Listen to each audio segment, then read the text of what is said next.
आज आप लोगों की ही रिक्वेस्ट पर बना रहे हैं स्मूदी। ये स्ट्रॉबेरीज़ की बना रहे हैं और चेरीज़ की। अगर आप चाहें तो आप दोनों को फ्रोज़न भी इस्तेमाल कर सकते हैं। मैं फ्रेश इस्तेमाल कर रही हूँ। स्ट्रॉबेरीज़ हैं, चेरीज़ हैं। वनीला का आपको चाहिए होगा योगर्ट यानी कि दही। ये हल्की सी मीठी होती है, आपको सुपर स्टोर्स में आसानी से मिल जाती है। चीनी ऑप्शनल है, अगर आप डालना चाहते हैं आप डाल सकते हैं। आइस आपको चाहिए होगी थोड़ी सी।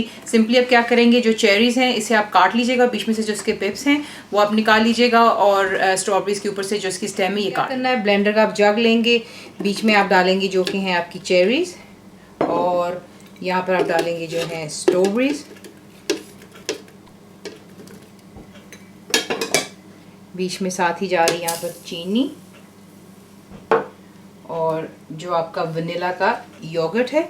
और इसे पहले अच्छी तरह हम करेंगे ब्लेंड। चीज़ें अच्छी तरह ब्लेंड हो जाएंगी, उसके बाद आप बीच में ऐड करते हैं जो कि आपकी आइस है या आपकी चॉइस पर, आप ज़्यादा डालना चाहते हैं या कम। और इस तरह ब्लेंड कर लें। अब इसको डिश आउट। आपका चेरी एंड स्ट्रॉबेरीज़ का स्मूदी ज़रूर बनाइएगा।